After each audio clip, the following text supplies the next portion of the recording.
Guys, kalma lang. Intindihin natin siya. Titiguluhin ko na hindi na kayo titikatan ng awaw. Okay, wala akong naintindihan. Mando, please naman oh. Kalimutan mo na ako. Makakahanap ka rin na magmamahal sa'yo. Ba't mo ko pinagpawit? Ba't mo ko pinagpawit? Iiyak na yan. Iiyak na yan. Tinaktan mo ang puto ko. Ang takit-takit. Ang takit-takit. Mando, I'm sorry. Pero si Rigor na talaga ang mahal ko.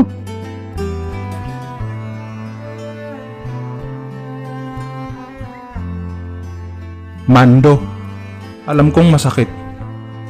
Pero hihilom din yan. Unahin mo munang sarili mo. Kailangan mong matutunan mahalin ang sarili mo. Kasi kung di mo mamahalin ang sarili mo, sino ang magmamahal sa'yo?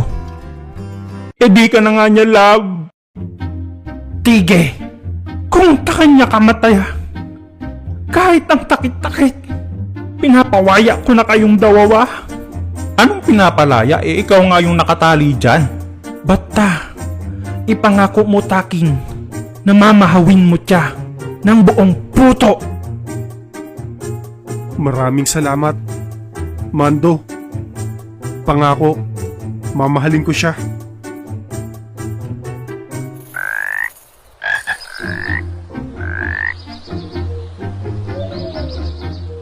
Pinakawalan namin si Mando. Pangako niya sa amin na hindi na siya manggugulo. Oh, Mando, huwag ka na ulit manggugulo ah. Huwag ka nang kakain ng tao. Prutas na lang at gulay. Alagaan mo yung kalusugan mo. Malaming tawamat, kabingyo. Oh, sige, bati na tayo ah. Sa bahay ang uwi. Huwag na kung saan-saan. Baka mga swang ka pa ulit ah. Yung dila mo, itago mo sa bulsa. Idol, maraming salamat. Maraming salamat po ka, Benjo. Wala akong tulog dahil sa inyo. Sige na, mag-iingat kayong dalawa.